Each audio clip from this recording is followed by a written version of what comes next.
Halo, selamat pagi teman-teman ngopi-ngopi. Pada kesempatan kali ini saya ingin share dengan teman-teman tentang sebuah karya yang akhirnya diadaptasi pada film yang berjudul Schindler's begitu.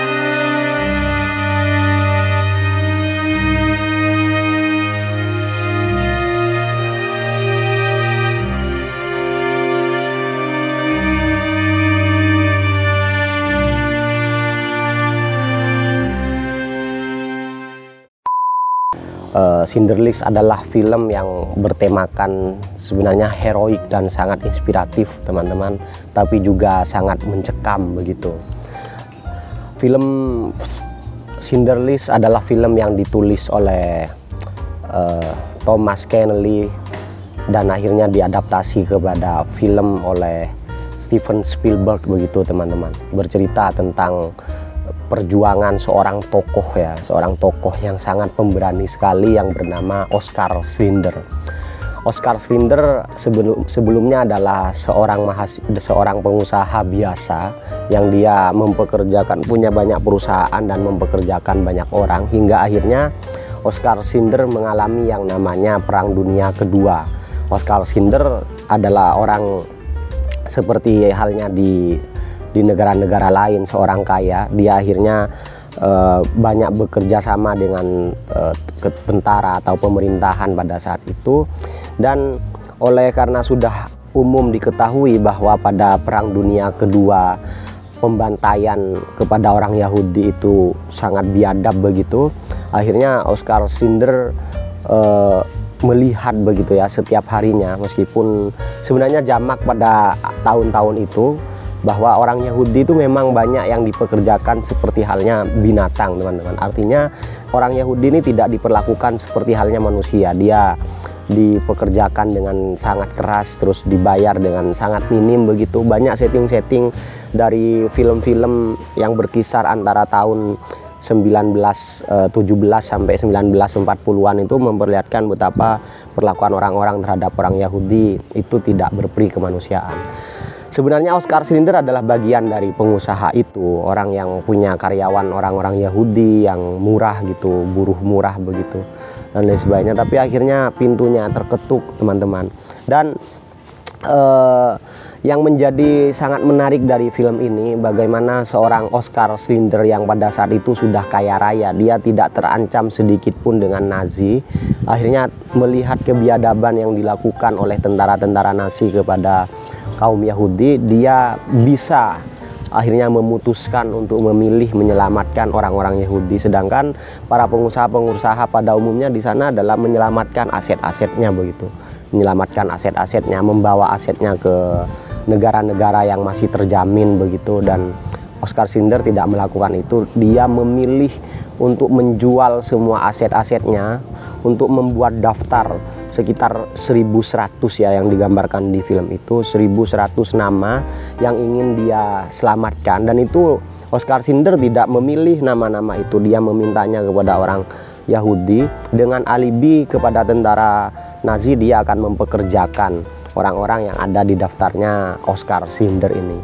Nama-nama itu akhirnya diajukan begitu, bahkan ada scene yang sampai untuk bisa menyelamatkan nyawa begitu, nyawa orang Yahudi, Oskar Schindler ini menjual apapun yang dimilikinya teman-teman, baik perhiasan ataupun aset-aset dan semua alat-alatnya, sehingga Oskar Schindler benar-benar hampir tidak punya apa-apa untuk bisa menyelamatkan orang-orang Nazi ini, orang-orang Yahudi ini, untuk diangkat sebagai karyawannya sehingga bisa mendapatkan perlindungan begitu. Sangat inspiratif sekali film ini teman-teman, sangat heroik. Namun yang paling melekat dari film ini adalah detail dari scene-scene yang diambil oleh Steven Spielberg. Bagaimana Steven Spielberg benar-benar ingin menggambarkan tentang pembantaian pada saat itu. Film ini ditayangkan dalam visualisasi hitam putih dan menjadi film hitam putih termahal yang pernah dibuat hingga saat ini. Steven Spielberg memilih membuat film ini hitam putih agar supaya film ini sangat terkesan seperti film dokumenter begitu teman-teman, sehingga realisme atau detail realitas yang ada pada saat itu benar-benar terhantar dengan baik kepada para penontonnya. Film ini mendapatkan penghargaan yang sangat banyak sekali. Film ini mendapatkan 7 penghargaan Oscar ya, 7 penghargaan Oscar, dan hingga saat ini menjadi top 100 film paling menginspirasi di dunia, karena memang film ini sangat kental dengan nilai kemanusiaan teman-teman, nilai humanity. Dan betul sekali bahwa Steven Spielberg, bahkan menurut informasi yang kita dapat, tidak mau menerima bayaran sedikit pun dari produksi film ini. Bahkan peralatan-peralatan yang ada di film ini tidak ada yang akhirnya diakui sebagai milik Steven Spielberg. Steven Spielberg benar-benar ingin mendedikasikan film ini kepada humanity begitu teman-teman. Sehingga saya sangat terinspirasi dari film yang dibuat Steven Spielberg ini, oleh karena pertama film yang diaktorkan oleh Liam Neeson ini sangat dapat menggambarkan gitu kontras ya, kontras dari awal-awal scene bagaimana Liam Neeson ini orang yang suka berpesta begitu, orang yang suka yang kehidupannya di kelas atas begitu, di hierarki kelas atas, relasinya dengan jenderal-jenderal pemerintahan, dan akhirnya dia benar-benar mau melawan itu semua karena melihat bahwa ini tidak benar untuk dilakukan. Dan tidak sekedar itu, Oskar Schindler menghabiskan ya untuk perjuangan kemanusiaannya, menghabiskan semua yang dia miliki, kecerdasannya, perjuangannya, relasinya, hartanya, dan lain sebagainya untuk misi kemanusiaan ini. Di akhir-akhir scene ada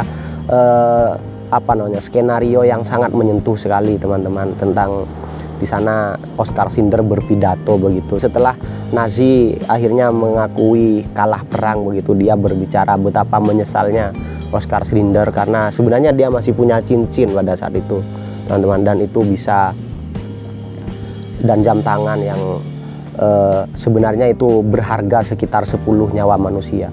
Kita bayangkan di sana teman-teman betapa dalam film ini tergambar jelas begitu bahwa orang-orang Yahudi oleh tentara Nazi pada setting tahun itu benar-benar tidak dianggap sebagai manusia dalam artian yang sebenarnya.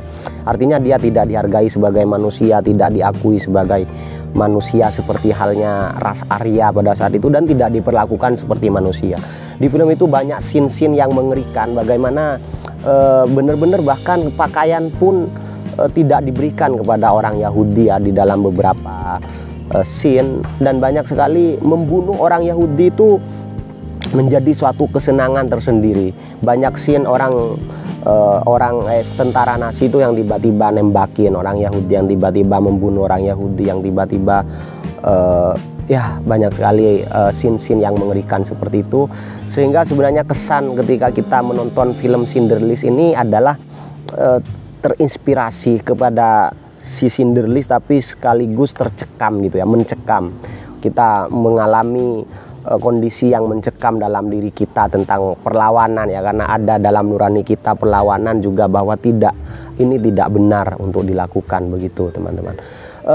Sehingga film ini karena syarat dengan nilai humanisme, saya sangat merekomendasikan teman-teman sekali lagi untuk paham tentang perjuangan kemanusiaan melalui film Oskar Schindler ini.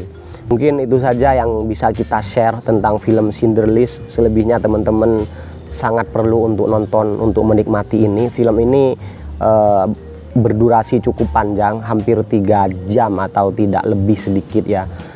Tapi ini sangat recommended dan sangat menginspirasi teman-teman.